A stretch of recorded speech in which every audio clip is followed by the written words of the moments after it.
Social মিডিয়াতে আপনারা দেখতে পাচ্ছেন মুর্শিদাবাদ লালগোলা থানার একটি মদিনা মাদ্রাসা কি হাফসা ইনস্টিটিউট নাকি একটা নাম আছে, আমি ঠিক নামটা স্মরণে নেই।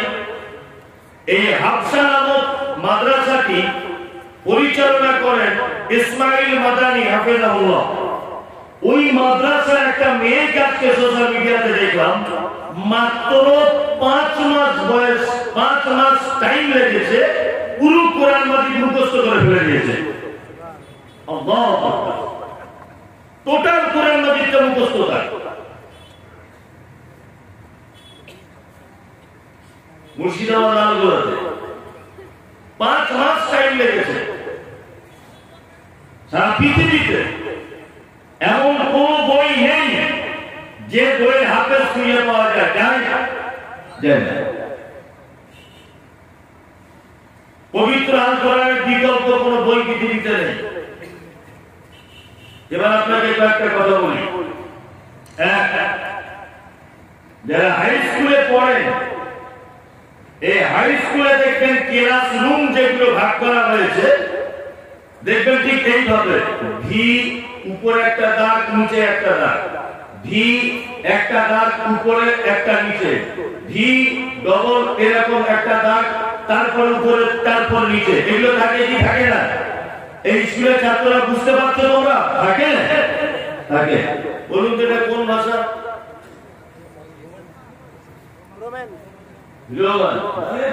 বোকা তো আর গাছে নামে না। পশ্চিম বাংলায় বাঙালিতে বসবাস করছি আমরা, আর রোমানি ভাষায় ক্লাস ভাগ করা হয়েছে। কি বলি বুঝতে পারছে না? পাগল তো গাছে ধরে না।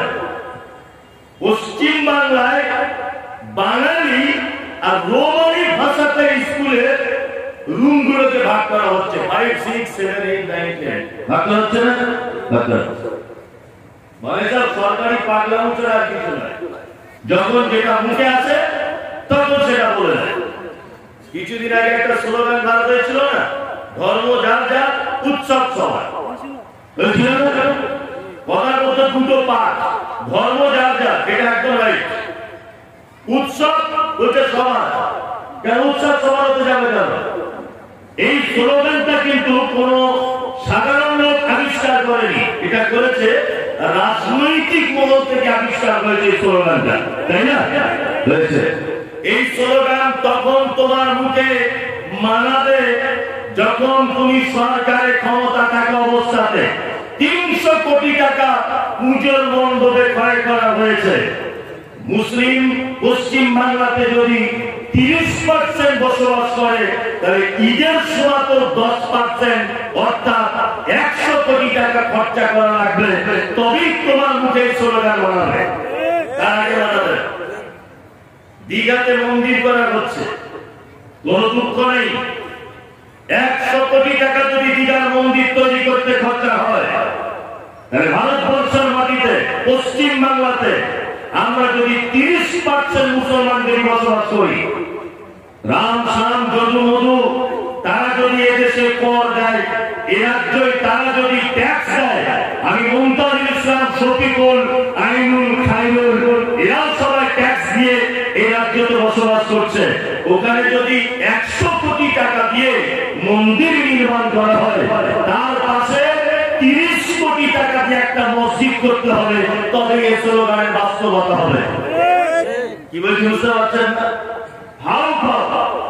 শুধুমাত্র ভোট ব্যাংক হিসেবে ব্যবহার করে এই মিথ্যা অভিনয় করে কোন লাভ নেই। কোন লাভ আছে? নেই। 300 কোটি টাকা পুজোর মণ্ডপে দেওয়া হয়েছে বিভিন্ন জেলায়। আমরা যদি 30% ভারতবর্ষের মাটিতে বসবাস করি, তাহলে পশ্চিম বাংলাতে হিসাব অনুযায়ী 100 কোটি টাকা আমাদের পাওয়া সরকারের কাছে। এই 100 কোটি টাকা ইমাম সাহেবদের মাঝখানে যদি বিবন্টন করে দিত, তবুও বলতাম যে আপনি ধর্ম যার যার, উৎসব সবার, এই কথার বাস্তব রূপ দিয়েছেন। কিন্তু আপনি যে স্লোগান দেন, এটা 100% মিথ্যা, মিথ্যা স্লোগান এটা। কিন্তু মুসলমানদের ব্রেন ওয়াশ করা হচ্ছে সরকারি পদ্ধতি। অবাক লাগে, গুটকা গুটকা বুঝেন তো? গুটকার গায়ে লেখা আছে বলতে খেলে ক্যান্সার হয়। বোঝার চেষ্টা করছে সরকার শুধু ক্যান্সার হসপিটাল তৈরি করছে, শুধু ক্যান্সার হসপিটাল। ক্যান্সার হসপিটাল তৈরি করতে হবে কেন? নেশাদার দ্রব্য কোম্পানিগুলো বন্ধ করে দিলে নিতে যেত না। নেশাদার দ্রব্যগুলো ব্যান করে দিলে আর হসপিটাল করা লাগতো না। লাগতো না। কি আশ্চর্য ব্যাপার! বাঙালি বাংলা স্কুলে পড়াশোনা করবো আর রোমানি ভাষাতে ক্লাস ভাগ করা হচ্ছে। আস্তাগফিরুল্লাহ, লজ্জা লাগে। দেখুন পৃথিবীর একটা আশ্চর্য কেন্দ্রের সঙ্গে পরিচিত হওয়ার আছে। স্কুলে দেখতে পাবেন মাস্টার মশাইরা অনেক সময় স্কুলের ভিতরে দেওয়ালে লিখে রাখে, ছাত্র ছাত্রীরা তোমরা এই দেওয়ালে সাইকেল রাখিবে না। আচ্ছা বলুন, এটা লেখা থাকে কি থাকে না? থাকে না? থাকে। সত্যি এরা মানে কি যে বুঝেছে মানুষকে আর কি যে পাগল পেয়েছে। এখানে কোন মাধ্যমিক পাস অন্তত পক্ষে নিম্ন কারা আছে দেখি একটু মাধ্যমিক মিনিমাম কারা উপরে যারা আছে হাতুর মাধ্যমিক মিনিমাম খুব কমই আছে, খুব কম। ওই তো আমি একবার গল্প বলি যে মুম্বাই গেলাম মাদ্রাসা আদায় করতে, তা আমার সঙ্গে একজন হাজি সাহেব গেছে, তা আমাকে এক জায়গায় শুতে দিয়েছে, হাজি সাহেবকে আর এক জায়গায় শুতে দিয়েছে। তা হাজি সাহেব তো হিন্দি বুঝে না, ও ভালো বলতে করতে পারে। তা সকালবেলা ঠিক ফজরের আগে একটা লোক ওকে ডাকতে এসেছে যে চলুন আজানের টাইম হয়েছে। তো ও হিন্দিতে বলছে আপনার কোনো অসুবিধা হয়েছে রাতে? ও তো ব্যাপারটা হিন্দি ভালো বুঝে না, ও বলছে অসুবিধা नहीं होता, थोड़ा थोड़ा मशा कामड़ाता है, थोड़ा थोड़ा मशा कामड़ाता है। अच्छा बोलूं बेटा कौन भाषा? ना हिंदी, ना मलयालम, ना तेलुगु, ना मराठी, ना गुजराती, ना बांग्ला, है ना? বলছে ছাত্র ছাত্রীরা তোমরা এখানে সাইকেল রাখিবে না। ছাত্র ছাত্রী এটা বাংলা ভাষা, তোমরা এখানে এটাও বাংলা ভাষা, রাখিবে না এটাও বাংলা, মাঝখানে একটা শব্দ আছে সাইকেল, তাই না? বলুন তো সাইকেল না কোন ভাষা? ইংলিশ। মানে দুই দেশের দুটো ভাষা দিয়ে একটা শব্দ গঠন হয়, কথা বলুন হয় না। সাইকেলের টোটাল পার্টস এটা আমরা ইংরেজিতে বলি। সাইকেল, মার্গা, সিট কভার, বেল, চেন সব কিছু আমরা ইংরেজি শব্দ দিয়ে তার নামগুলোকে ডাকি, ডাকি না? ডাকি। এটা কি করে সম্ভব? ওখানে বাংলা ভাষা ব্যবহার করতে হবে। কি বলছি বুঝতে পারছেন না? পৃথিবীতে একটা মাত্র কিতাব আছে যার নাম আল কোরআন।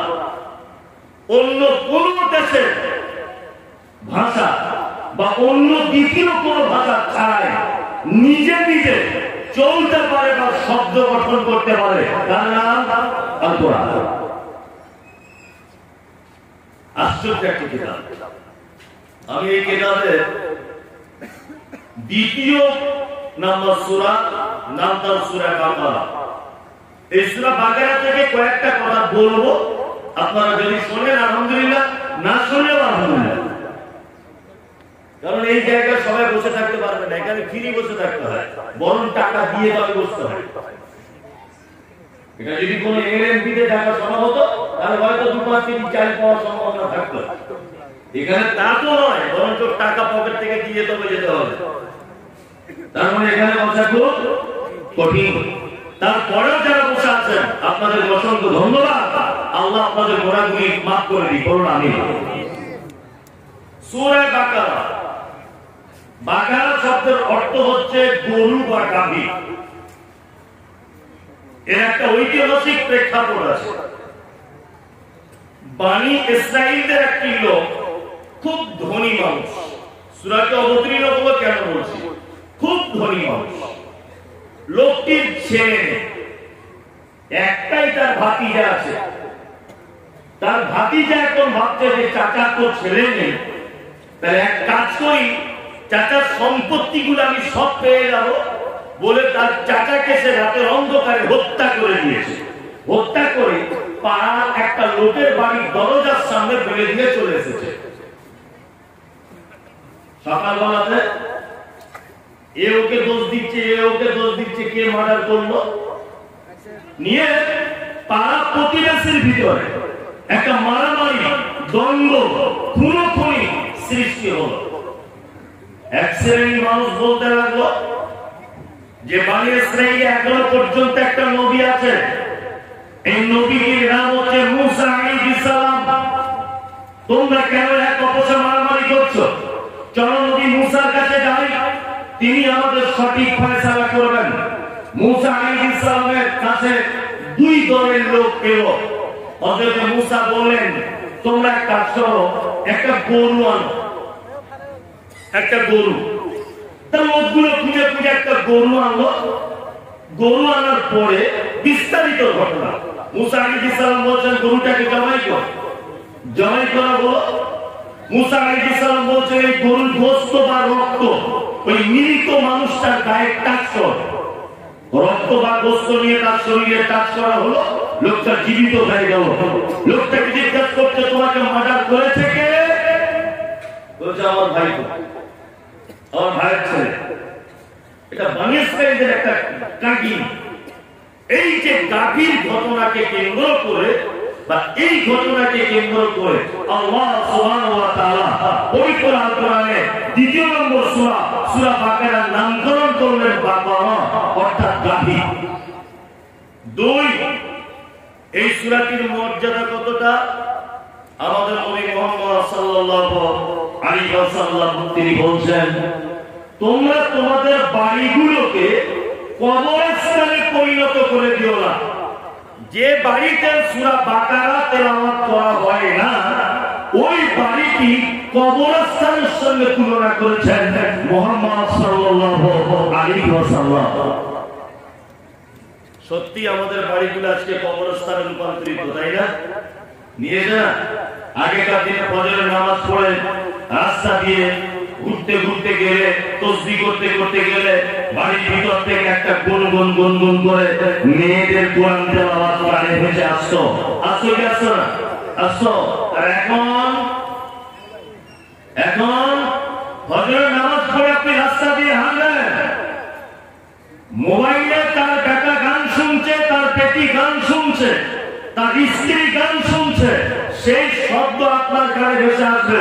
আপনি কি আসবে না? আসবে।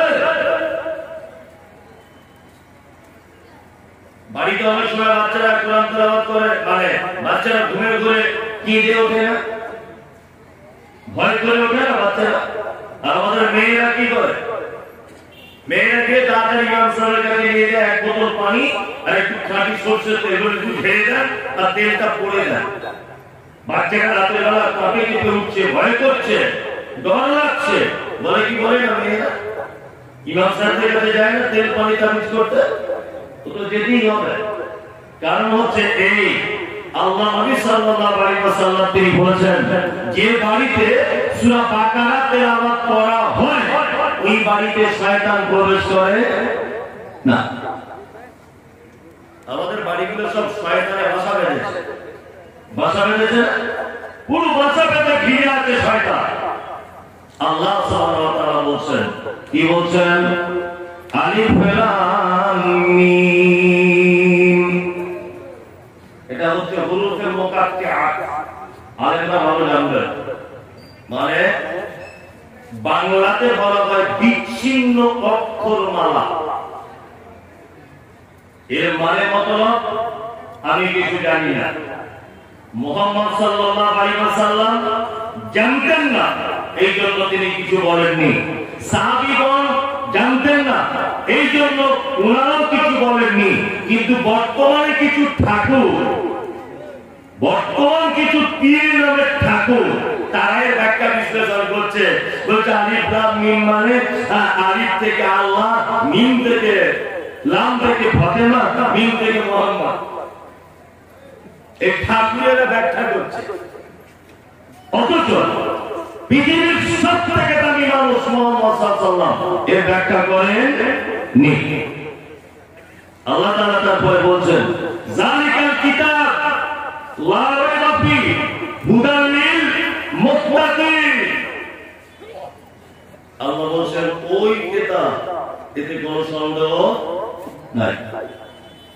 আরবিতে যাদের জ্ঞান আছে আপনারা জানেন যে আরবিতে দুটো শব্দ ব্যবহার হয়, একটা হচ্ছে হাজা, একটা হচ্ছে জালিকা। হাজা নিকটবর্তী জিনিসকে বোঝানো হয়, জালিকা দূরে থাকা জিনিসকে বোঝানো হয়। আল্লাহ তাআলা বলছেন জালিকাল কিতাব, ওই কিতাবের ভিতরে কোনো সন্দেহ নাই। ওই কিতাব বলতে কি? তার মানে মুহাম্মদ সাল্লাল্লাহু আলাইহি ওয়াসাল্লামের উপরে কুরআন একেবারে অবতীর্ণ হয়নি। এই আয়াতটা যখন অবতীর্ণ হয়েছে, এর আগেও যেগুলো অবতীর্ণ হতে বাকি ছিল, আল্লাহ সুবহানাহু ওয়া তাআলা ওই দিকে ইঙ্গিত করে বলতে চেয়েছেন যেটা অবতীর্ণ হয়েছে এইটাতে তো কোনো সন্দেহ নাই, যেটা বাকি আছে ওতেও নাই। এটা এও ইঙ্গিত হতে পারে যে কোরআন সর্বশেষ বারের মতো এসেছে। তার আগে আরো 3টি কিতাব ছিল, জবুর ছিল, তাওরাত ছিল, ইনজিল ছিল। এই কোরআনে তো সন্দেহ নাই, ওই 3টেতেও কোনো সন্দেহ ছিল না। হুদাল লিল মুত্তাকিন, আল্লাহ বলছে এটা মুত্তাকিদের জন্য হেদায়েত, তাকওয়া, আল্লাহ ভীতি। যারা আল্লাহকে ভয় করে তারাই শুধুমাত্র এর থেকে সঠিক রাস্তা কি পাবে। এইবার আপনাদেরকে দুনিয়ার কটা কথা বলি। উপর বাংলাতে ময়মনসিংহ বলে একটা জায়গা বাংলাদেশে, এই জায়গাতে একজন মহিলা আছে, বিতর্কিত লেখিকা, নাম বলতে লজ্জা করে, তার নাম তসলিমা নাসরিন। নাম শুনেছেন? মারাত্মক বদমাইশ একজন নারী, ভারতবর্ষের খুব বিখ্যাত পরমাণু বিজ্ঞানী এবং প্রাক্তন রাষ্ট্রপতি এপিজে আব্দুল কালাম বিশাল মাপের একজন মানুষ। বাংলাদেশের আসাদ নূর নামে একজন লোক, খুব পণ্ডিত ছেলেটা, কিন্তু নাস্তিক। আল্লাহ সুবহানাহু ওয়া তাআলা বলেন হুদাল লিল মুত্তাকিন, কোরআন পৃথিবীর সবার কাজ করবে না, কোরআন সবার উপকার করবে না। কোরআন থেকে উপকার কাদের হবে? কাদের? আল্লাহ বলছেন যাদের ভিতরে আল্লাহ ভয় রয়েছে, তারাই শুধু সঠিক পথ পাবে। আজকে বড় আফসোস লাগছে, খুব বড় আফসোস। এই কোরআনের বদৌলতে মক্কাতে 360টা দেব দেবীকে যারা আল্লাহ বলে মানত, এই কোরআনের দাওয়াতের কাজের কারণে তারা এক পর্যায়ে লা ইলাহা ইল্লাল্লাহ বলে মুহাম্মদ সাল্লাল্লাহু আলাইহি ওয়াসাল্লামের হাতে হাত দিয়ে তারা ঈমান এনেছিল না? এনেছিল। আর আজকে আমাদের কাছে কোরআন থাকার পরেও মুসলমান নেতা নেত্রীদেরকে দেখা যাচ্ছে ওই যে ঠাকুরের পুজো হবে, উদ্বোধনী অনুষ্ঠানে কপালে লাল সিঁদুর দিয়ে ফিতে কাটতে যাচ্ছে, একেবারে চেষ্টা করে দিচ্ছে মুসলমানের বাচ্চা শুধুমাত্র নেতা হওয়ার কারণে। এটা দেখতে পাচ্ছেন কি পাচ্ছেন না? পাওয়া যায়। আল্লাহ বলছে হুদাল লিল মুত্তাকিন, এটা এমন একটি কিতাব, এর থেকে সবার উপকার হবে না, সবার উপকার হবে না। উপকার হবে কাজে? আল্লাহ তাআলা বলছে মুত্তাকিদের। মুত্তাকি কারা? আল্লাহ মুত্তাকির ব্যাখ্যা দিতে গিয়ে বলছেন আল্লাযীনা ইউকিমুনাস সালাত, ওরে মুত্তাকি তো তারা যারা সর্বপ্রথম সালাত আদায় করে। তার মানে যারা সালাত আদায় করে না, যারা নামাজ পড়ে না, ওরা আল্লাহকে ভয় করে কি না? আমাদের বাজারে অনেক কোয়ালিটির নামাজি পাওয়া যায়, তাই না? পাওয়া যায়। কিছু নামাজি আছে শুধু জুম্মার দিনে পড়ে, কিছু নামাজি আছে জোহরে যায় আসরে যায় না, মাগরিবে যায় এশাতে যায় না, ফজরে যায় আর আরেক ওয়াক্তে যায় না, এরকম নামাজি আছে না? নেই? আছে। তাহলে দুই প্রকারের নামাজি আছে। আর এক প্রকারের নামাজি কেমন না, যারা শুধুমাত্র দুটো ঈদগাহে ঈদে পড়তে যায়, যায় রোজাতে ঈদে, আর একটা যায় কুরবানিতে। আরো এরকম অনেকের নামাজি আছে যারা মান সম্মান রক্ষার্থে নামাজ পড়তে যায়। বাড়িতে কেউ আত্মীয় স্বজন এসেছে, হাজি সাহেব লোক, যদি নামাজ না পড়ি লজ্জার ব্যাপার, তার সঙ্গে যাচ্ছে মসজিদে নামাজ পড়তে। এরকম লোক আছে না? নেই? আছে। আল্লাহ বলছে আল্লাহকে ভয় করে, প্রথম তার গুণ সে সালাত আদায় করে, নামাজ পড়ে। এইবার আপনাদেরকে একটা কথা বলছি, এতক্ষণ যে নামাজিদের কথাগুলো বললাম, আচ্ছা বলুন তো এরা নামাজি না বেনামাজি? কথা বলুন। আমার ভাষা বুঝতে পারেননি। আমি বলছি কিছু নামাজি আছে জোহরে পড়ে, আসরে পড়ে, আসরে পড়ে মাগরিবে পড়ে না, এশাতে যায় আপনার ফজরে যায় না। বলুন তো এরা নামাজি না বেনামাজি? বেনামাজি। তাই না? আপনার ছেলে মাধ্যমিক পরীক্ষা দিয়েছে, 4টে সাবজেক্টে পরীক্ষা হয়েছে, 3টেতে 100 করে নাম্বার পেয়েছে, 3টে 100 আর একটাতে পেয়েছে 0 এক নাম্বার পাইনি। বলুন তো পাস না ফেল? ফেল।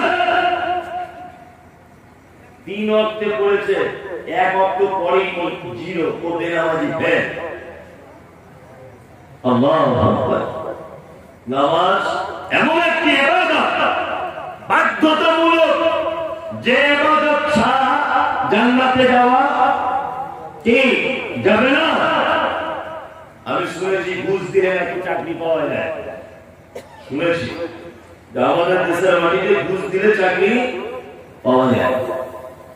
তা এইটা পেপারে পড়ার পরে আমার আব্বাকে বলছে, আব্বা তোমার তো কোটি কোটি টাকা, বোঝানোর জন্য বলছি, কোটি কোটি তোমার টাকা, আচ্ছা বলো তো তুমি যদি 5 কোটি টাকা দাও তাহলে আমি কি স্কুলে হেডমাস্টার হতে পারি না? তা আমার আব্বা আমাকে 5 কোটি টাকা দিল। আমি গিয়ে এলাকার কোন মেম্বারের কাছে গেলাম বা কোন প্রধানের কাছে গেলাম, টাকাটা দিলাম যে ভাই এই আপনার টাকা। তখন মেম্বার বলছে তোমার সার্টিফিকেটটা কই দেখে আনো। তখন বলছে আমি তো জীবনে কোনোদিন স্কুলে যাইনি। আচ্ছা বলুন, ঘুষ দিলে চাকরি হয়, টাকায় মানলাম, কিন্তু লেখাপড়া জানা লাগবে কি লাগবে? লাগবে কি লাগবে না? লাগবে, লাগবে। কোন একটা কাজের জন্য আটকে গেছে, তখন ঘুষ দিলে চাকরি পাওয়া যায়, ওটা আলাদা ব্যাপার। কিন্তু একেবারে নিরক্ষর লোক সে যদি বলে 100 কোটি টাকা দেবো স্কুলে হেডমাস্টার হবো, সম্ভব? তার মানে মাস্টার হতে গেলে শর্ত কি? লেখাপড়া জানা লাগবে। আমার ছেলে খুব শখ মিলিটারি চাকরি করবে, আমাকে বলে আব্বা মিলিটারি হবো। ঠিক আছে হোক। পরীক্ষা দিয়েছে, ফার্স্ট হয়েছে, বলছে আব্বা 50 লাখ টাকা ঘুষ লাগবে, নাকি তাও দিয়ে দিলাম। সব কিছু কমপ্লিট, লিখিত পরীক্ষায় পাস, রানে পাস, ঘুষ দিয়েছে তবু 1 নম্বরে আছে 50 লাখ। এখন দিতে গিয়ে যখন মেপে দেখছে, তখন দেখছে আমার ছেলে সাইজ 3.5 ফুট।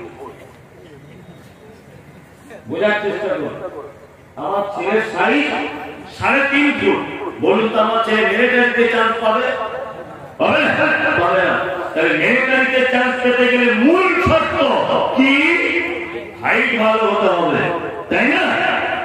দান করছে মসজিদে 1 লাখ, মাদ্রাসায় ওইখানে 1 লাখ। কারণ এর বিয়ে হয় না, আরে একাই দিয়ে দেবো, অসুবিধা নেই। মসজিদে মানবের পাথর একাই, কোন সমস্যা নাই। শুধু গোলাম হোসেনের সব ভালো, ছেলে ভালো, লোক ভালো, জাত বংশ ভালো, কিন্তু নামাজ পড়ে না। ও থাকার জায়গা জাহান্নাম। থাকার জায়গা কোথায়? জাহান্নাম। পৃথিবীর কেউ কে বাঁচাতে পারবে না। আমাদের সমাজে কি লোক আছে না? আমি জানি, আমি কোথায় যাই সেটাই কিন্তু ওই ঠাকুরের দলের লোক কেউ আছে না। কি বলছি বুঝতে পারছেন না? দাড়িওয়ালা, বড় পাঞ্জাবিওয়ালা, আর মাথাতে লাল কালো বড় পাগড়ি পরা ঠাকুর দেখতে পান না? ধর্মের নামে ব্যবসা দেখতে পান কি পান না? এই ঠাকুরের দলের কিছু লোক আসে না, বলছেন মমতাজুল নবী মানে না, ও জলসা শোনা হারাম। কি বলছি বুঝতে পারছেন না? ওই ঠাকুরের দলের কিছু লোক দেখতে পাওয়া যায়। একটা লোক মারা গেল, ইমাম সাহেব জানাজার সামনে দাঁড়িয়ে দাঁড়িয়ে বলছে, আমাদের গ্রামের শফিকুল চাচা মারা গেছে, যদি ঋণ টিন কারোর কাছে কিছু করে থাকে আল্লাহ রাস্তায় মাফ করে দেবে। মেয়েদের তরফ থেকে 32 শতক আর ছেলেদের তরফ থেকে 30 শতক, টোটাল 62টা খতম দেওয়া হয়েছে শফিকুল ভাইয়ের জন্য। এইগুলো সব বক্সে দেওয়া হবে। আর 41-এর দিন অবশ্যই আপনারা আসবেন। দুটো বড় হালের গরু জবাই করা হবে, তার বেটারা ধনী লোক জনমের খাওয়া খেয়ে যাবে। দুটো বেটা জানাজার পরে ইমাম সাহেবকে বলছে, ইমাম সাহেব তাহলে কি বলছে, আমার আব্বা কি জান্নাতে যাবে? বলছে দুটো গরু দিলে চান্স কম, যদি গরু দুটো বাড়াও তাহলে হয়তো জান্নাত হতে পারে। হ্যাঁ ইমাম সাহেব, কাঁচা কুঞ্চি নিয়ে তোমার পাছার চামড়া তুলে দিতে হবে। মুহাম্মদ সাল্লাল্লাহু আলাইহি ওয়াসাল্লাম বলেছেন, কি বলেছেন? যার ভিতরে সালাত নেই ওর ভিতরে দ্বীন নেই। আল্লাহ বলছে যার ভিতরে নামাজ নেই তার থাকার জায়গা জাহান্নাম। মাদ্রাসায় দান করছেন 2 লাখ টাকা, বলছে আমার আব্বার জন্য দোয়া করে দিবেন। আমি মুমতাজুল ইসলাম দোয়া করতে করতে করতে করতে মনে করছে জান্নাতের জায়গা নেই, ওর বাপকে মনে হয় ঠেলে ঢোকাচ্ছে এরকম এমন দোয়া দিচ্ছে, করছে কি করছে না? থাকার জায়গা জাহান্নাম। আশ্চর্য একটা ফটো আপনাকে দিচ্ছে আজকে। ফটো আমার নয়, সারা পশ্চিম বাংলার 10 জন যদি বাঙালি বড় আলেম থাকে তার ভিতরে একজন হচ্ছে আব্দুল হামিদ আল মাদানী। নাম শুনেছেন? 150টারও বেশি তিনি বই লিখেছেন বিভিন্ন বাংলাতে, 150টার বেশি। তার ভিতরে আমার গাড়িতে একটা বই ওনার পড়ার জন্য আমি কিনেছি, তার নাম হচ্ছে এই জানাজা দর্পণ। এই জানাজা দর্পণ বলে 97 নম্বর পৃষ্ঠায় তিনি লিখতে লিখতে বেনামাজিদের ব্যাপারে বলতে বলতে বলেছেন, কোন বেনামাজি মারা গেলে মুসলমানদের কবরস্থানে তাকে দাফন পর্যন্ত করা যাবে না। বলছে টেনে তাকে রাস্তাতে ফেলে দাও, শিয়াল কুকুরে ছিঁড়ে খেয়ে। আশ্চর্য ব্যাপার। আবার এই কথাও বলেছেন যে যদি বেনামাজি জানাজা পড়তেই হয়, বলছে তাহলে এমনি সমাজ রক্ষার জন্য করবেন, ওর জন্য দোয়া করবেন। কি বলছে বুঝতে পারছেন? আল্লাহুম্মা গফির লিহাইয়িনা, জানাজা দোয়া হয় না? আল্লাহুম্মা গফির লিহাইয়িনা, আল্লাহ তুমি ক্ষমা করে দাও জীবিত মানুষদের, মাইয়িতিনা এবং মৃত যে চলে গেছে একে ক্ষমা করে দাও, ওয়াসাগিরিনা যারা উপস্থিত তাদেরকে ক্ষমা করে দাও, অবয়বিনা যারা এখানে নাই তুমি তাদেরকে ক্ষমা করে দাও, ওয়াসাগিরিনা তুমি ছোটদেরকে ক্ষমা করে দাও, ওয়াকাবিরিনা তুমি বড়দেরকে ক্ষমা করে দাও, ওয়াসাকারিনা তুমি পুরুষদেরকে ক্ষমা করে দাও, ওয়াকুনসা ওয়াসাকারিনা তুমি নারীদেরকে ক্ষমা করে দাও, তুমি পুরুষদেরকে ক্ষমা করে দাও। বলুন তো এগুলো করি কি করি না? করি। কি বলি প্রথমে? আল্লাহুম্মা গফির লিহাইয়িনা, আল্লাহ ক্ষমা করে দাও জীবিতদেরকে, ও মাইয়াতিনা মৃত মানুষ যে মারা গেছে ক্ষমা করে দাও। এই যদি লোকটা বেনামাজি হয় আপনি যদি দোয়া করেন তাহলে আল্লাহর কোরআনের আয়াতের সঙ্গে আপনার সংঘর্ষ। কেমন করে? আল্লাহ তাআলা বলছেন একজন জাহান্নামী আর একজন জান্নাতি, দুইজন পাশাপাশি থাকবে। একজন জান্নাতি জাহান্নামীকে ডেকে বলবেন, ওরে জাহান্নামী ভাই তুই কেন জাহান্নামে, আমি কেন জান্নাতে? একই সঙ্গে হাত ভাঙাতে দুইজনা জলসা শুনছিলাম, একই পাশাপাশি স্টেজে বসেছিলাম, পাশাপাশি থালা নিয়ে ভাত খেয়েছিলাম, একটাই মোটরসাইকেলে চেপে দুইজনা গিয়েছিলাম জলসা শুনতে। তুই কেন জান্নাতে, আমি কেন লাম নাকু মিনাল মুসাল্লিন। শুধু ভাই জাহান্নামে এসেছে একটা কারণে, নামাজ পড়িনি। নামাজ না পড়লে থাকার জায়গা কোথায়? হ্যাঁ, জাহান্নাম। 6 পাঁচ ওয়াক্ত নামাজ পড়েন করছেন, 5 ওয়াক্ত নামাজ আলহামদুলিল্লাহ। আর কিছু লোককে দেখা যায় ফজরের নামাজ পড়ে তাসবিহ নিয়ে ঘুরছে। আল্লাহ কি বলছে? কু আনফুসাকুম তাহলিকুন নার। তুমি নিজে জাহান্নাম থেকে বাঁচো, তোমার নিকট যারা লোক, তোমার আহাল, তুমি তাদেরকে জাহান্নাম থেকে কি বাঁচাও। জাহান্নাম থেকে কেউ বাঁচাতে পারে? হ্যাঁ, ব্যাপার এটা না। জাহান্নাম থেকে বাঁচাও মানে জাহান্নাম থেকে বাঁচার পদ্ধতিটা তাদেরকে বলে দাও। জাহান্নাম থেকে বাঁচাতে পারে কে? আল্লাহ। পদ্ধতিটা বলে দাও জাহান্নাম থেকে বাঁচাও। ফজরের নামাজ পড়ে তাসবিহ নিয়ে রাস্তায় ঘুরছে, বড় পাঞ্জাবি পরেছে, টাটকা হজ করে এসেছে, এমন করে মাথায় ঘোমটা দিয়ে ঘুরছে যে কারোর সাগেও থাকে না, মাঠেও থাকে না, কারোর কোনো ভালো মন্দতে থাকে না। তো বলছে, চাচা কি ব্যাপার? বলছে, বেশি ফালতু কথা বলিও না, এই মাত্র মক্কা থেকে ঘুরে এসেছে। ফজরের নামাজের পরে ঘুরছে। হাজী সাহেব প্রথমে জমাতে গুলাতে নামাজ পড়েছে, 4টে বেটা নাকে সরিষার তেল দিয়ে ঘুমাচ্ছে।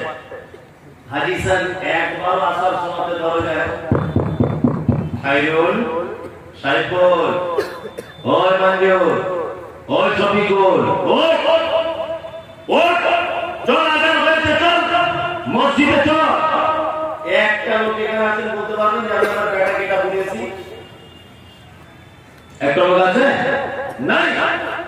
অথচ বেটা মিস্ত্রি খাটতে গেছে মুর্শিদাবাদে, দিল্লিতে খাচ্ছে, প্রত্যেক সপ্তাহে ফোন করছে, এই 2 সপ্তাহ টাকা পাঠালি না, কি ব্যাপার? বলে কি বলে না, টাকা কি অন্য জায়গাতে খরচা করছিস? বলে কি বলে না, টাকা দিয়ে প্রাইভেট পড়ায়, ওই জন্য প্রাইভেটে যায় না বলে বেটাকে চাবুকের বাড়ি চালায়। চালায় না? চালায়। তোকে 500 টাকা বেতন দিয়ে মাস্টার থেকে শিখিয়ে আনো, কেন তুই প্রাইভেট করতে যাবি না? এটা আমরা বলি কি বলি না? মুহাম্মদ সাল্লাল্লাহু আলাইহি ওয়াসাল্লাম বলেছেন, মুরু আওলাদাকুম বিসসালাহ। তুমি তোমার বেটাকে, তুমি তোমার বেটিকে নামাজের হুকুম দাও, বলো। হুকুম করছেন কে? মুহাম্মদ সাল্লাল্লাহু আলাইহি ওয়াসাল্লাম। বেটা স্কুলে যায় না বলে পাছাতে মেরেছো, বেটা প্রাইভেটে যায় না বলে মার খেয়েছে, বেটা ইনকামের টাকা নিজে রেখে দিচ্ছ বলে বাপের কাছে মার খায়, কিন্তু বেটা জাহান্নামে চলে যাচ্ছে নামাজ না পড়ে। একটা বাপও বললো না যে বেটা তুই তো জাহান্নামের রাস্তা দেখাচ্ছিস? এটা একটা বাপ বলেছে? আর বাপ বলবেই বা কি করে? বাপ তো নিজেই আসামি। এই জন্য আমি একটা কবিতা বলি, ছোট্ট কখন বললো সেদিন বাবাকে তার ডেকে, বাবা তোমার চুলগুলো সব যাচ্ছে কেন পেকে? বাবা বলে যাদের ছেলে দুষ্টুমিতে পাকা, তাদের বাবার মাথার চুল যায় না কাঁচা রাখা।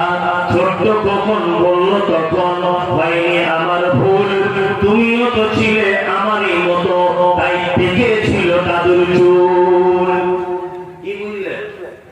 একটা ছেলে তার বাপকে বলছে, একটা বাপ তার বেটাকে বলছে, বেটা, বাচ্চা ছেলে তার বাপকে বলছে, বাবা আচ্ছা তোমার মাথার চুলগুলো সব পেকে যাচ্ছে কেন? তার লোকটা তখন বলছে, ওরে তোদের মতো বদমাস ছেলে যাদের ঘরে থাকে না, তাদের মাথার চুলগুলো টেনশনে পেকে যাচ্ছে। তখন ছেলেটা বলছে, তাহলে দাদুর চুলগুলো পেকেছিল কেন? আপনার তুমি নিশ্চয়ই মাকে ভিটামিন ছিলেন, ঘটনা তো তাই, তাই না? এখন 10 বছর বয়সে আপনার ছেলেকে চাবুকের বাড়ি নিয়ে বলতে যাচ্ছে, নামাজ পড়, চাবুকটা তুলে দেবো তোমার। আপনার ছেলে যদি ঘুরিয়ে বলে, তুমি তো নামাজ পড়া ধরেছো, তোমার বয়স তখন 50 বছর, তুমি আমার এই 10 বছর যখন বয়স আমার ছিল, আর তোমার যখন 10 বছর বয়স ছিল, তুমি তখন কি কি করেছিলে বলো? এই কথা বলতে পারে কি পারে না? মানে এমন একটা পজিশন চলে এসেছে, না বাপ বলতে পারছে বেটাকে, না বেটা বলতে পারছে বাপকে, একেবারে সব কিছু যেন খিচুড়ি হয়েছে। বুঝতে আছে, বুঝতে আছে না? বুঝতে আছে।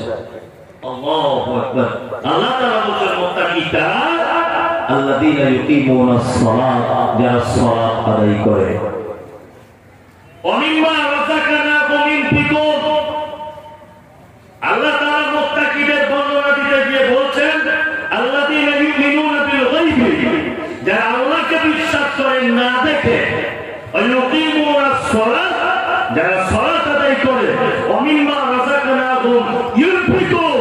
আর মুত্তাকি তারাই যারা আল্লাহর রাস্তাতে দান করে। তিনটি মাত্র মুত্তাকির গুণ বলা হয়েছে। এক, আল্লাহকে যারা না দেখে বিশ্বাস করে। আমার আগে যিনি বক্তব্য রাখছিলেন নাস্তিকদের ব্যাপারে কথা বলছিলেন, তাই না? কি করে মানুষ নাস্তিক হয়, নাস্তিকদের আল্লাহ আছে কিনা প্রমাণ করছিলেন না? আসলে এক একজনের বক্তব্যতে এক এক রকমের। আমি মমতাজুল ইসলাম আপনাকে বলছি, আল্লাহকে আবিষ্কার করা যায়। আল্লাহকে কি যায়? আবিষ্কার করা যায়। কেমন করে? আবিষ্কার করতে হয় বা করা যায়। আবিষ্কার মানে খুঁজে পাওয়া, খুঁজে পাওয়া। আপনাকে কোরআনের কয়েকটা আয়াত দিয়ে আমি বোঝানোর চেষ্টা করছি। মাগরিবের নামাজের আগে মাঠে যান তো চাষি মানুষ, যান না? যান। মাঠে গিয়ে দেখবেন ধানের জমির দিকে তাকিয়ে রাখুন, উপরে আকাশের দিকে কিছু বক পাখি আছে। তারা এইরকম ভাবে ডানা মেলতে মেলতে আকাশে এইভাবে উঠতে থাকে। 4-5 বার 7 বার ডানাটা এরকম করে মেলে আবার তারপরে এইরকম স্থির করে দেয় ডানাটা। করে না? করে। আল্লাহ বলেন আওয়ালাউ ইয়ারাম ইলাত তাইরি ফাওকাহুম সাফাতিন ওয়া ইয়াকবিজ মা ইউসিকুহুন্না ইল্লার রাহমান ইন্নাহু বিকুল্লি শাইইন বাসীর। আল্লাহ বলছে আমাকে খুঁজছো বান্দা, পাচ্ছো না? আমাকে খুঁজছো পাচ্ছো না? আমাকে পেয়ে যাবে। আকাশের ফাঁকা জায়গাতে তাকিয়ে দেখো পক্ষী কুলের দিকে, তারা যখন ডানা মেলতে মেলতে ডানাকে স্থির করে দেয়, আমি আল্লাহ তাদেরকে ফাঁকা জায়গাতে স্থির করে ভাসমান অবস্থায় রেখে দিই। পৃথিবীর কোন মানুষের পক্ষে সম্ভব নয়। রসগোল্লা কি দিয়ে হয়? রসগোল্লা কি বুঝে বল? দুধ দিয়ে রসগোল্লা হয়? কিছু বুঝিস? ছানা দিয়ে হয়। ঠিক। রসগোল্লা কি দিয়ে? ছানা দিয়ে হয়। এইবার বলুন ছানা কি থেকে হয়? দুধ থেকে। আল্লাহকে খুঁজে পাচ্ছেন না, তাই তো? দুধ কোথা থেকে আসে? গাভী থেকে। গাভী থেকে, তাই না? এবার আপনাকে বলছি, আচ্ছা গাভী খায় কি? ঘাস খায়, খড় খায়, তাই না? এগুলো খায়, গাছের পাতা খায়। ওই পাতা খড়গুলো পেটের ভিতরে পচে যায়, নিয়ে পায়খানা করে, তার নাম গোবর, তাই তো? আচ্ছা গোবর সেন্ট হয় না, খুব দুর্গন্ধ হয়? দুর্গন্ধ হয়। গাভীর শরীরের ভিতরে থাকে কি? রক্ত, মাংস থাকে, গোবর থাকে, তার পেচ্ছাপ থাকে না? আল্লাহ সুবহানাহু ওয়া তাআলা বলছেন বান্দা আমাকে খুঁজে পাচ্ছ না? এত কিছু ময়লা আবর্জনার ভিতর থেকে গাভীর বাটে হাত দিয়ে টানলে সাদা ধবধবে স্বচ্ছ দুধ তুমি পান করবে বলে তোমার পাত্রটা ভর্তি করে দিই। সুবহানাল্লাহ। কোনদিন গরুর দুধ পান করতে গিয়ে দেখেছেন যে গোবর গোবর গন্ধ করছে? বরং একটা খুশবু, তাই না? এটা কে করে? কে? আল্লাহ। আল্লাহ আল্লাহ আল্লাহকে আবিষ্কার করা যায়। ওই জন্য আল্লাহ বলছে যে আমাকে যারা না দেখে বিশ্বাস করে, আল্লাযীনা ইউমিনুনা বিল গায়বি, আমাকে না দেখে বিশ্বাস করতে হয়। আচ্ছা বলুন তো, বিশ্বাস দেখে বেশি প্রেম হয় না না দেখে বেশি হয়? না দেখে বেশি হয়, তাই না? আল্লাহকে যদি দেখতে পাওয়া যেত তাহলে প্রেম কমে যেত। কাজী নজরুল বলেছেন, তুমি যদি অরিজিনাল কাউকে ভালোবাসো তাহলে তুমি তার সামনে যেও না। দেখছেন না ফোনে ফোনে আগেকার দিনে শুয়ে গেল কোন প্রেম ভালোবাসা হতো, হ্যালো সোনা জান ডার্লিং কি করছো, কত কি করতো শুয়ে গেল কোন যখন ছিল কেউ কাউকে দেখতে পেত না। তোমার বাড়ি কোথায়? আমার বাড়ি হাড় বানাতে। তোমার বাড়ি? বলছে আমার বাড়ি ভাটল। তাই? বলছে হ্যাঁ। 4-6 মাস একভাবে কথা হচ্ছে। এ ওকে বলছে সোনা, এ ওকে বলছে জান, এ ওকে বলছে অক্সিজেন, এ ওকে বলছে তুমি আমার হাড়, তুমি আমার জান। না প্রেমের গল্প চলছে, চলে না? চলে। আম গাছে হেলান দিয়ে, জাম গাছে হেলান দিয়ে, নারকেল গাছে পিঠ দিয়ে টেক লাগিয়ে প্রেম চলতো না? চলতো। তার ছেলেটা এখন মেয়েটাকে বলছে সোনা তোমাকে একবার দেখতে আমার খুব ইচ্ছা করছে। খুব তো যে এক কাজ করো, তাহলে ভাটুন বাজারে এসো। শুয়ে গেল ফোন। তখন বলছে তোমাকে আমি কোনোদিন দেখিনি। বলছে তোমার তো দেখিনি। বলছি তাহলে প্রথম দেখে কি করে বুঝবো তুমি এইটা? মেয়েটা বলছে আমি প্যারা লাল করে থাকবো, মাথায় লাল ফিতে দিয়ে চুল বাঁধা, হাতে দেখবে মেহেন্দি লাগানো, আর আমার চোখের নিচে একটা ছোট্ট তিল আছে এখানে কালো কালো। তুমি এইটা দেখে বুঝতে পেরে যাবে। তাই? বলছে হ্যাঁ। ছেলেটা বলছে আমি কি করে যাবো না দেখি। বলছে যার হাতে ঘড়ি, তারপরে চম্মা চোখে, চোখে চম্মা, ডান হাতে ঘড়ি, সাংঘাতিক ব্যাপার। প্যান্ট পরে থাকবো, হাতের কাছে ছেঁড়া দেখবে, গেঞ্জি বগলের কাছে ছেঁড়া, এইরকম সব। দুজনে একবার দেখা করতে গেছে। ছেলেটা তো খুব চালাক, মেয়ের একটু চালাক কম হয়। তবে চালাক কম হয় বলবো না, ওদের পাল্লায় যে পড়েছে সে আন্ডার প্যান্ট পরে ঘুরেছে। সাংঘাতিক বুদ্ধি ওদের। এবারে বুঝলেন না ওদের ব্যাপারে বলছে একটু পরে। তা ছেলেটা প্রথমে গিয়ে আরে আরে দেখছে যে মেয়েটাকে আগে দূর থেকে দেখছে কেমন সুন্দরী, গিয়ে দেখছে আলকাতরার মতো কালো। দূর থেকে দেখছে আলকাতরার মতো কালো টুকটুক করছে। আর ফোনে শুধু শুয়ে গেল, ফোনে বলছিল জান আমার তুমি আমার হাত তোমার ছাড়া বাঁচবে না, উঠনা তো উঠনা। খুব প্রেম জমে খিদে হয়ে গিয়েছিল। দূর থেকে দেখছে আলকাতরার মতো কালা, ওইখানে সিমটা বার করে ভেঙে দিয়ে বাড়ি চলে এসছে। আসবে কি আসবে না? কথা বলুন, আসবে কি আসবে না? আসবে। তার মানে না দেখেছিলাম ভালো, দেখে পরাণ জ্বলে গেল। তার মানে বোঝা যায় প্রেমিকা প্রেমিকা দেখে নিয়ে প্রেম কমে যায়। আল্লাহ বলেছে বান্দা আল্লাযীনা ইন্নাল্লাযীনা ইয়াখশাউনা রাব্বাহুম বিল গায়বি লাহুম মাগফিরাতুন ওয়া আজরুন কাবীর। শুনে রেখে দাও, তোমরা যদি আমাকে না দেখে আমার নিদর্শনাবলীকে যদি আমাকে তোমরা ভয় যদি করো, যদি আমাকে ভয় করো, তাহলে আল্লাহ বলছে তোমাদের জন্য উত্তম প্রতিদান রেখে দিয়েছি। আল্লাহ ওই জন্য আল্লাহ সুবহানাহু ওয়া তাআলা পৃথিবীর অন্য সমস্ত ধর্ম আল্লাহদেরকে দেখতে পাওয়া যায়, যায় না? হিন্দু ভাইদের মা দুর্গা দেখতে পাওয়া যায় না, কালী দেখতে পাওয়া যায় না, সরস্বতী দেখতে পাওয়া যায় না, যায়। খ্রিস্টানদের যিশু খ্রিস্টের ক্রুশ চিহ্ন দেখতে পাওয়া যায় কি যায় না? যায়। বলুন তো আমাদের আল্লাহ দেখতে পাওয়া যায়? যায়? যায় না। পৃথিবীতে অনেক নিদর্শনাবলী আছে, যে নিদর্শনাবলী থেকে বুঝে নিতে হয় আমি মুমতাজুল ইসলাম বিরিয়ানি দিয়ে খাচ্ছি মাদ্রাসায় গপ গপ করে ভাত। আচ্ছা বলুন তো পিছনে একটা রাঁধুনি আছে না? আছে? আছে? ये दुनिया ये महफिल तेरी काम की नहीं। গান শুনছেন? গান বলুন, এই গানের পিছনে একজন সুরকার আছে না নেই? আছে, অবশ্যই আছে। চন্দ্র সূর্য প্রতিদিন ডোবে আর ওঠে, এটা একটা কাজ। আচ্ছা বলুন এর পিছনে একজন কাজ করছে কি করছে না? করছে। তিনি কে? আল্লাহ। আল্লাহ আল্লাহ আল্লাযীনা ইউকিমুনাস সালাত আল্লাযীনা ইউমিনুনা বিল গায়বি ওয়া ইউকিমুনাস সালাত ওয়া মিম্মা রাযাকনাহুম আল্লাহ বলছে মোমেন তো তারাই যারা আল্লাহর রাস্তাতে দান করে যায়। আমি আপনাদের দানের ব্যাপারে কথা একটাও বলবো না, 1 টাকাও আপনাদের কাছে চাইবো না। ঘুম লাগছে নাকি আপনাদের? ছেড়ে দিব? ছেড়ে দিব। তাহলে ঘুম যদি না লাগে তাহলে একটা ঘটনা আপনাকে বলি। যাদের লেগে যাচ্ছে তারা লুকিটুকু ঠিক করে বসুন। আমি একটা কথা বলছি, তারপরে আবার আলোচনা শুরু করছি।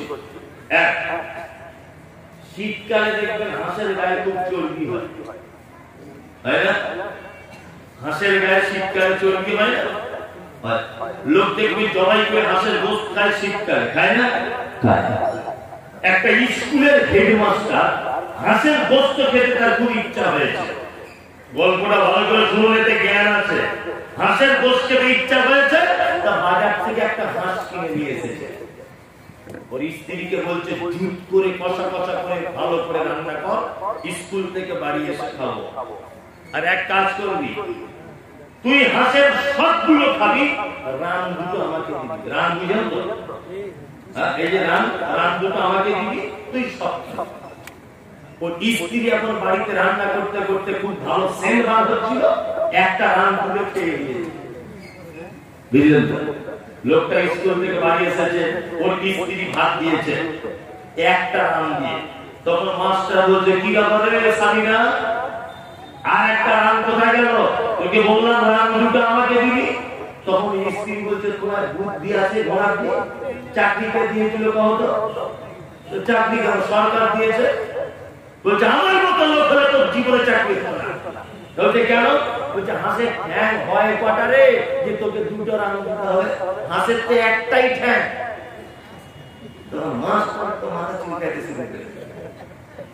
সারা জীবন বয়ে পড়েছে হাঁসের দুটো ঠ্যাং। সারা জীবন আমি দেখছি হাঁসের দুটো ঠ্যাং, আর আমার বউ বলছে হাঁসের একটা। মাস্টার তখন বলছে, দেখ আজে বাজে মিথ্যা কথা বলবি না, চামড়া তুলে দেবো তোর বিয়া তো।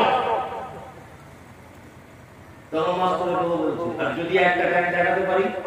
বলছে যদি দেখাতে পারি তাহলে খুব ভালো, আর যদি দেখাতে না পারি তাহলে আমার সংসারে রাখবো না। মাস্টারের বউ বলছে, আমি যদি একটা ট্যাং দেখাতে না পারি তাহলে তোর সংসার করবো। মাস্টার তো করবো কি? মেয়েদের বুদ্ধির কথা বলছি, যারা ঘুমাচ্ছে যে মাস্টার আর বউ দুজনে হাঁসের ঠ্যাং চেক করতে যাচ্ছে। দেখবেন শীতকালে পুকুর পাড়ে ঠ্যাং একটা ঠ্যাঙে দাঁড়িয়ে থাকে, থাকে না? থাকে না? থাকে। তখন মাস্টার তো খুব অপমান হয়েছে। মাস্টার দেখতে সত্যি কি একটাই ঠ্যাং। এখন মাস্টার হেরে গেল, একটা ছোট ইট দিয়ে ওই হাঁসটার দিকে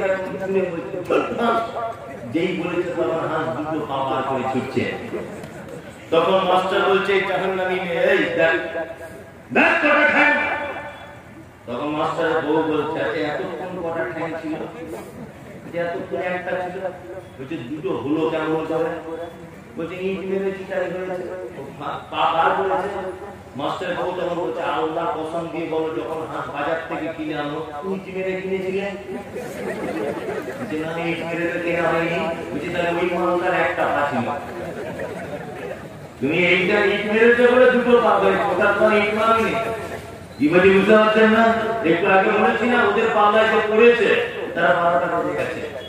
বুদ্ধিমানের বুদ্ধি নষ্ট করে দিলে, কোটি ধন নষ্ট করে দিলে। এর নাম কি? নারী। ও সপ্তাহে থাকবে। চলুন এইবার আপনাদেরকে একটা ছোট্ট হাদিসের অংশ শোনাই। আচ্ছা বলুন, এখানে যারা বসে আছেন আল্লাহর নবীকে কেউ চোখে দেখেছেন? কেউ দেখেছেন না? কিয়ামতের দিনে যেন একটু দেখা হয়, এই আশা আপনাদের কার কার আছে? আতুন মাশাআল্লাহ সবার আছে, তাই না? সবারই আছে। নবীর সাথে যেন একটু দেখা হয়। চলো হাদিস বলে দিই, নবীর সঙ্গে দেখা হবে কেমন করে? হাদিস বর্ণনা করছেন, নাম তার আম্মা জান আয়েশা, বাপের নাম হলো আবু বকর, মায়ের নাম হলো উম্মে হানি। হাদিসের পরিভাষাতে আয়েশাকে বলা হয় মুহাদ্দিসা। শুধু এখানেই ক্ষান্ত নয়, বিশ্ব নবী যত হাদিস বর্ণনাকারী সাহাবিয়াগণ রয়েছেন তার মধ্যে 1 নম্বর আয়েশা সিদ্দিকা রাদিয়াল্লাহু তাআলা আনহা শুধু এখানেই কেন আল্লাহর নবীর সঙ্গে বিয়ে হওয়ার আগে আয়েশাকে দুইবার স্বপ্নের মাধ্যমে দেখানো হয়েছিল। এই কারণে শুধু ক্ষান্ত নয়, বিশ্ব নবী বলছেন আমি খাদিজার বিছানাতে যখন শুয়ে থাকতাম আমার কাছে কোরআন অবতীর্ণ হতো না, কিন্তু আবু বকরের বেটি আয়েশা এত ভাগ্যবতী নারী, আমি আয়েশার বিছানায় শুয়ে থাকলে উপর থেকে কোরআন অবতীর্ণ হতো, আমার কাছে জিবরিল আসতো। শুধু এই কারণেই ক্ষান্ত নয়, বিশ্ব নবী অন্য কোন নারীকে উপনাম দিয়ে ডাকতেন না, অর্থাৎ নিজে নিজে বানিয়ে বানিয়ে কোন নাম দিয়ে ডাকতেন না। দুইজন নারীকে ডেকেছেন, একটা নারীর নাম হচ্ছে খাদিজা, আল্লাহর নবী ডাকতেন তাহিরা বলে, আরেকটা নারী তার নাম হচ্ছে আয়েশা, আল্লাহর নবী তার উপনাম দিয়েছিলেন হুমাইরা, মানে আয়েশা লাল রঙের কালারের পরিষ্কার ছিল, এই জন্য আল্লাহর নবী বলছেন তোমার নাম হচ্ছে হুমাইরা। এই আয়েশা হাদিস বর্ণনা করছেন, সহিহ বুখারীতে হাদিসটা রয়েছে, হাদিস বর্ণনাকারী আয়েশা নবীজিকে বললেন জিজ্ঞাসা, ওগো নবী তোমার সাথে দেখা হবে কার? নবী বলে তুমি হাতে হাত বাজার। মা আয়েশা বলে এই কথা যখন শুনিলাম কানেতে, তাতে খন্ড লয়ে হাতে লাগিলাম মাপিতে, দেখিলাম দিবি সাদার হাত লম্বা বলি, আমার মুখেতে ওগো পড়ে গেল কালি, হাত লম্বা রক্ত পরে পারিলাম বুঝিতে দান ধন যারা করে এই দুনিয়াতে। তারপরে জয়নাব এসে নবীজিকে কয়, কেন জয়নাব আল্লাহ রাস্তায় বেশি করে ভয়? এই গ্রামের মানুষ শুনুন হাদিসে বুখারীর, জয়নাবে আনন্দ আর আয়েশার মুখ ভারী। বুখারী হাদিস এটা, আম্মা জান আয়েশা আল্লাহর নবীকে বলছে, আল্লাহর নবী কিয়ামতের দিনে সর্বপ্রথম আমার সাথে দেখা হবে কারটা বলুন তো?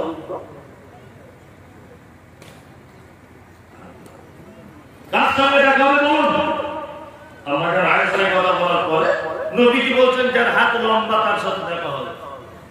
আয়েশা ব্যাপারটা বুঝতে পারলেন, একটা কাঠের লাঠি নিয়ে অন্যান্য দিদিদের হাতগুলো মারতে লেগেছে, দেখা যাচ্ছে কি সাউদার হাতটা লম্বা।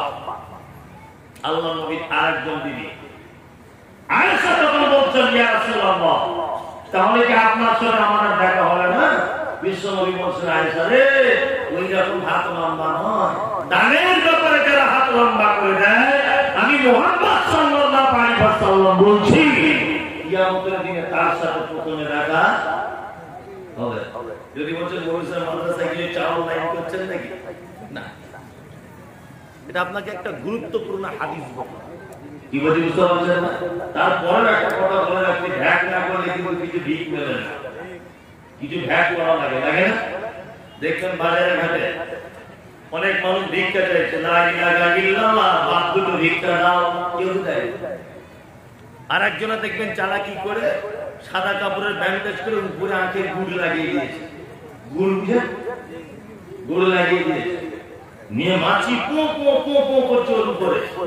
তখন লোকে ভাবছে মনে হয় ওর টাককে অ্যাক্সিডেন্ট হয়েছে, যে 10 টাকা 20 টাকা লোক দিয়ে ওর টাকা হয়ে যাচ্ছে এক পকেট, বুঝলেন? তার মানে ভ্যাট না করলে কিছু মেলে না। এই গ্রামের নাম হাড়ভাঙা, হ্যাঁ হাড়ভাঙা। এই গ্রামের একটা ছেলে এই গ্রামে ভিক্ষা করে, এই গ্রামে দিচ্ছে, তার প্রতিদিন 4 ভাই 1.5 কেজি 2 কেজি, খুব জোর হলে 3 কেজি।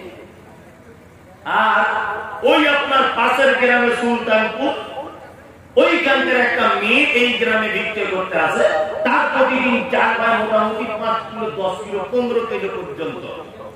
এখন এই গ্রামের ছেলেটা মনে মনে ভাবছে আমি গ্রামের ছেলে, আমার 4 ভাই না, আর ও সুলতানপুর থেকে আসে, ওর এত 4 হয় কি করে? নিশ্চয়ই কোনো ব্যাপার আছে, ভিক্ষা করার কোনো ক্যাপাসিটি আছে, বুঝলেন না? এখন ছেলেটা মনে মনে ভাবছে যে ও কি করে ভিক চায় এটা আমি দেখবো। মেয়েটা টোটো গাড়ি করে হাড়ভাঙা গ্রামে মাস্টার আব্দুল্লাহ গেটে দাঁড়িয়েছে, দুপুর তখন 12টা, দাঁড়িয়ে বলছে, আমি নবীর বেটি ফাতেমা, বাড়ি আমার মদিনা, ভিকে না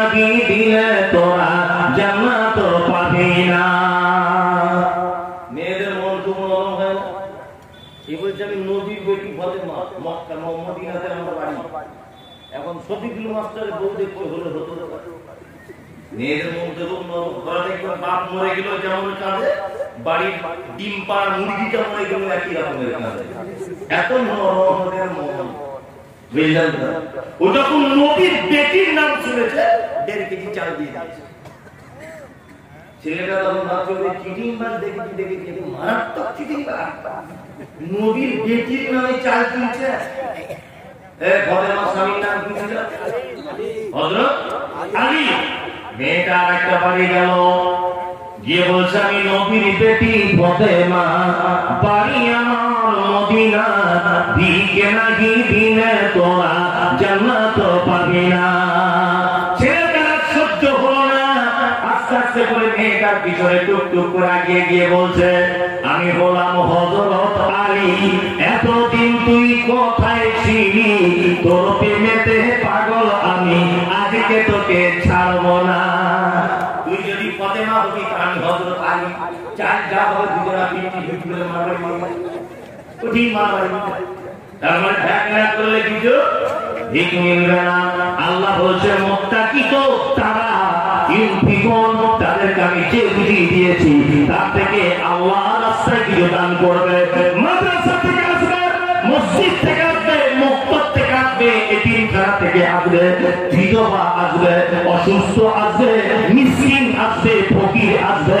আল্লাহ বলছে তোকে আমি পরীক্ষায় ফেলে দিব। তোকে মাল দিয়েছি মানে যেমন কঠিন মাল দিয়েছি, তোর কঠিন পরীক্ষায় ফেলে দিব আমি আল্লাহ। পরীক্ষাতে পাস করলে ভালো, আর ফেল করলে তোর থাকার জায়গা জাহান্নাম। মাল দিয়ে মানুষকে পরীক্ষা করা হয় না? এই দেখুন আপনাকে একটা বাস্তব জিনিস দেখায়। ব্যবসা করেন তো অনেক মানুষ, প্রতিদিন মোটামুটি 400-500 টাকা করে লাভ হয় না?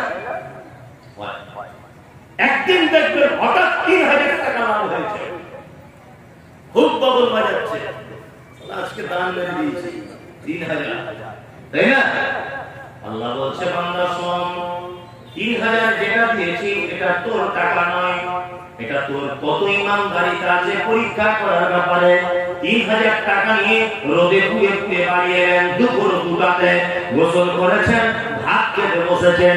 এই সময় একটা লোক জামাত করে বলছে আব্দুল্লাহ ভাই আমার বেটির বিয়ের লেগে কিছু দাও। আব্দুল্লাহ তখন গরম দিয়ে বলছে এইমাত্র রোদে কেটে পুড়ে পুড়ে এলাম, আর এখন টাকা চাইতে এসেছে, দুপুরে ঘুমাতে পারো না? আল্লাহ বলছে আব্দুল্লাহ ফেল করে গেলি, কারণ 3000 টাকা এক্সট্রা যে লাভটা দিয়েছি ওটা পরীক্ষা করার জন্য। ওই 3000 টাকা দিয়ে তুই খেতে বসেছিস, সঙ্গে সঙ্গে একটা অন্ধ মানুষকে পাঠিয়ে দিয়ে পরীক্ষা শুরু করে দিয়েছি, সঙ্গে সঙ্গে একটা কাঙালকে পাঠিয়ে পরীক্ষা শুরু করে দিয়েছি, সঙ্গে সঙ্গে একটা অসুস্থকে পাঠিয়ে পরীক্ষা শুরু করে দিয়েছি। তুই যদি ওকে ফেরত দিয়ে দিস তাহলে এটা ভেবে রাখ, তার 1 সপ্তাহ পরে হলেও 6000 টাকা ওয়াস আমি আল্লাহ করিয়ে দেব। দিতে পারে কি পারে না? পারে। আল্লাহ বলছে 500 টাকা এতদিন তোকে দিই, এটা তোর টাকা তোকে দিই, কিন্তু আজকে হঠাৎ করে 5000 দিলাম মানে 4 জন অন্ধ মানুষের রুজিটা তোর হাতে দিয়ে দিয়েছি, আর তাদেরকে চাইতে পাঠিয়েছি। যদি তুই তাদেরকে ফেরত দিয়ে দিস তাহলে ভেবে রেখে দে আবার নেক্সট টাইমে তো এর 4 গুণ টাকা লস করে দিব। এটা হয় কি হয় না?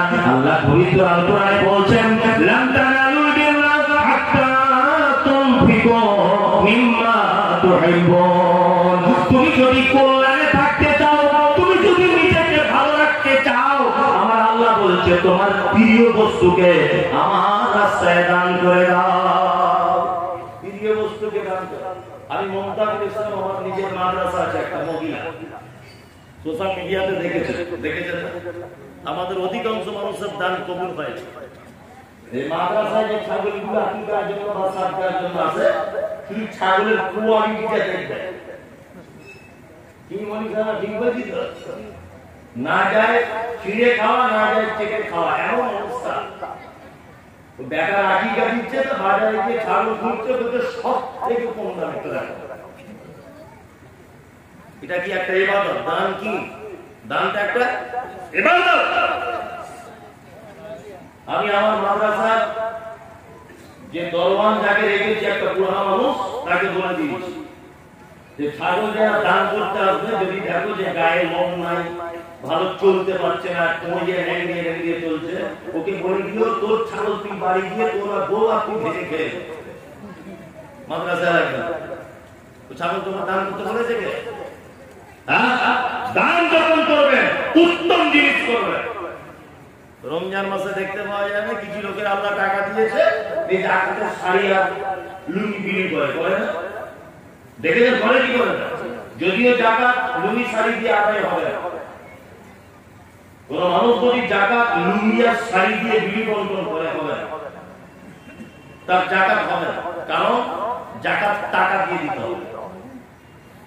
একটা গরিব মানুষকে সবাই যদি লুঙ্গি দেয়, তো ঈদের দিনে ওরা আর অন্য খরচা নেই, অন্য খরচা নেই। আচ্ছা, আর একটা কথা, জাকাতের টাকা তো গরিবের অধিকার। তুমি ওর টাকাতে কেন শাড়ি কিনতে গেলে মোস্তানি করে?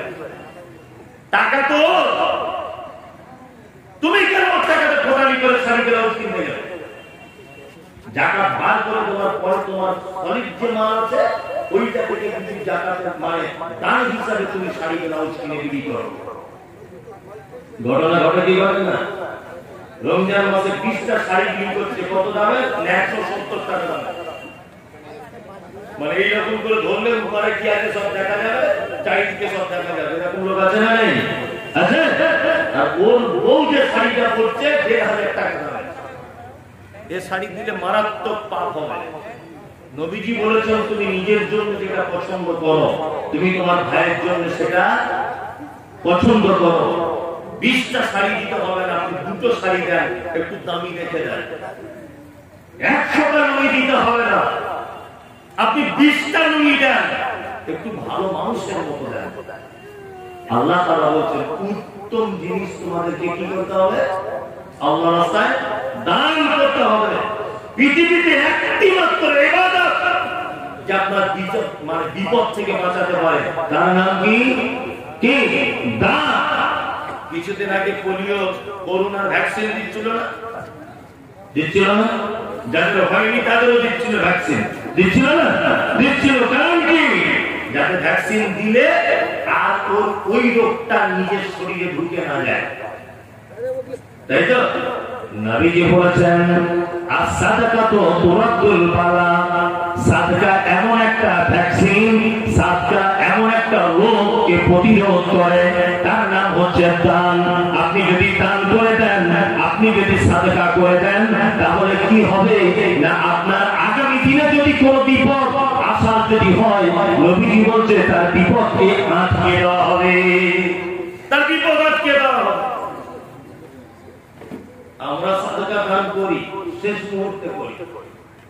ডাক্তার বাবু ফেরত দিয়েছে পিজি থেকে ফেরত বলছে আর পারবে না, বাড়িতে রসগোল্লা পান্তুয়া সন্দেশ যা পারো গিয়ে খাইয়ে দাও, আর হবে না। তখন ওর বড় বেটা জানিয়ে আল্লাহ আমার মা যদি ভালো হয়ে যায় মাদ্রাসায় গরু কিনে দেবে। ডাক্তার ফেরত দিয়েছে, তো দান কবুল হবে, ওর মা সুস্থ হবে। নবীজি কি বলছেন? নবীজি বলছেন যে তুমি আগে থেকে সাদকা করে তুমি তোমার পরিবারকে, তুমি তোমার নিজেকে বাঁচাও, অসুখ থেকে বাঁচাও, বিপদ থেকে বাঁচাও, মুসিবত থেকে বাঁচাও। তোমরা বেশি বেশি করে সাদকা করো।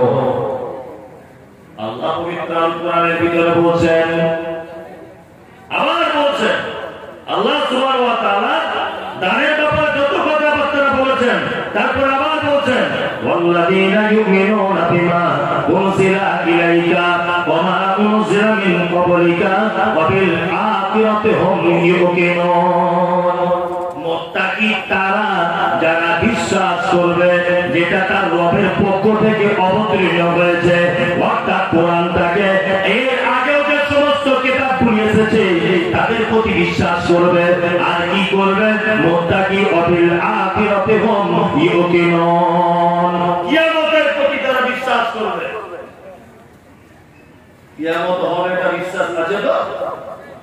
আছে? আল্লাহু আকবার। সেদিন এত যে ভয়াবহ দিন, এটা মুখে প্রকাশ করা যায় না। কত ভয়াবহ দিন। আপনাকে একটা কথা সামান্য বলে রাখছি, কিয়ামতের মাঠ কেমন।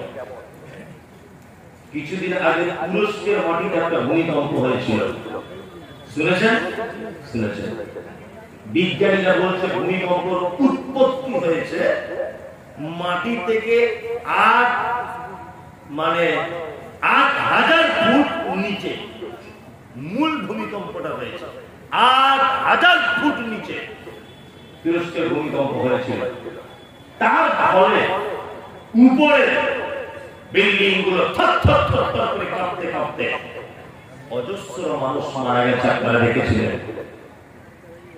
পৃথিবীর ভূমিকম্প যেটা হয় বর্তমান আজ পর্যন্ত যেটা হচ্ছে সেটা এইভাবে মাটি কাঁপে, এইভাবে কাঁপতে কাঁপতে কি হয়, ধর ধর ধর ধর করে সব ঝরে পড়ে যায়। আল্লাহ বলছেন ইজাদুল জিরাতিল আরদু জিলজালাহা ওয়া আখরাজাতিল আরদু আসফারাহা। কিয়ামত যেদিন মানুষের ভূমিকম্প কেমন জানো? ঢালাই মেশিনে মশলা মাকে দেখেছেন? উপরের মশলা নিচে দিয়ে দেয়, নিচেরটা আবার উপরে তুলে নিয়ে যায়, দেখেছেন? আল্লাহ বলছেন কিয়ামতের দিনের ভূমিকম্প ঠিক এইরকম। ওয়া আখরাজাতিল আরদু আসফারাহা, মাটির ভিতরে থাকা মালগুলোকে উপরের দিকে তুলে দেওয়া হবে। কি অবস্থা! আল্লাহ পবিত্র আল কোরআনের ভিতরে কথা বলছেন, ইয়া আইয়ুহাল্লাযীনা আমানু, ইয়া আইয়ুহাল্লাযীনা আমানু, এই তোমরা যারা ঈমানের স্বীকৃতি প্রদানকারী তোমরা শোনো, ইয়া আইয়ুহান নাসু তাকু রাব্বাকুম ইন্না যালযালাতাস সাআতি শাইউন আযীম।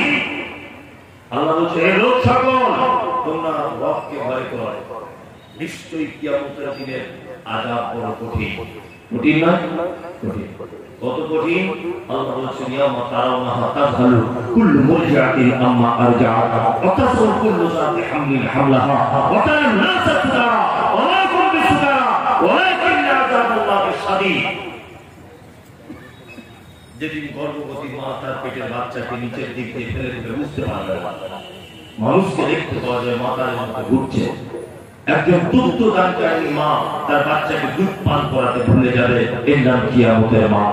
গোটা কিয়ামতের মা ইয়া নফসি ইয়া নফসি ইয়া নফসি, পানি পানি পানি। একজন মানুষ শুধু বলে উঠবেন ইয়া উম্মতি ইয়া উম্মতি, তিনি হচ্ছেন মুহাম্মদ সাল্লাল্লাহু আলাইহি ওয়াসাল্লাম। আল্লাহ বলছেন মুত্তাকি তারাই যারা কিয়ামতের দিবসকে কি করে? কি করে? বিশ্বাস করে। এই কিয়ামতের নবী বলছেন সবার আগে আমার সঙ্গে তার দেখা হবে। কার? বলছি এই মহা বিপদের দিনে ওই লোকটার সঙ্গে আমার প্রথমে দেখা হবে যার দুনিয়াতে দানের ব্যাপারে হাত খুব লম্বা। মজলিস অনেক মানুষ চলে যাচ্ছে, রাত্রি এখন 1টা বাজতে যাচ্ছে। প্রতিষ্ঠানের জলসা, আপনার কাছে বিনীত অনুরোধ, নবীর সঙ্গে যদি দেখা করতে চান সর্বপ্রথম আপনি অন্তত পক্ষে 1,000 টাকা যদি বলতেন যে এই মাদ্রাসা গরিব মাদ্রাসায় দেব, আলহামদুলিল্লাহ আল্লাহ আপনাকে উত্তম প্রতিদান দিবেন ইনশাআল্লাহ। একটা লোক বলুন তো দেখি যে 1,000 টাকা, আপনি তো দানের অনেক হাদিস শোনালেন, 1,000 টাকা আমি মাদ্রাসায় দিলাম, বেশি চাইব না, 10,000 চাইব। একটা লোক বলুন। আমি তো দেখলাম এর আগে একজন বক্তব্য রাখছিল, আসলে ব্যাপার না, জলসা কমিটি খুব চালাক। আমাকেও বলে দিয়েছে আপনি শেষ করার 10-15 মিনিট 20 মিনিট আগে কিছু আদায়ের কথা বলবেন স্যার। আমার আগে যে বক্তা তাও তাকেও বলেছে, তার আগে বক্তা তাকেও বলেছে। আর জলসার 2 বার আগে গ্রামের লোকের কাছে কিন্তু সব চাঁদা তুলে দিয়েছে, তুলে নিয়েছে না সব কমিটি, মানে বক্তাদেরকে দিয়ে দেখে যা হয় তাই না, কিন্তু আগে সব দান ছেড়ে দিয়েছে, তাই না? এখন মানুষদের একই জমিতে কতবার নাম চালাবে।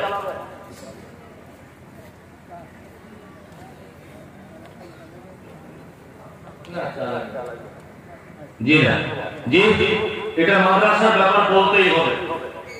একটু দয়া করুন, অন্তত পক্ষে নিয়ত করুন যে আমি একটা কোরআন মাজিদের নিয়ত করে দিচ্ছি, 500 টাকা আমি মাদ্রাসায় দিচ্ছি, আমার জন্য দোয়া করবেন।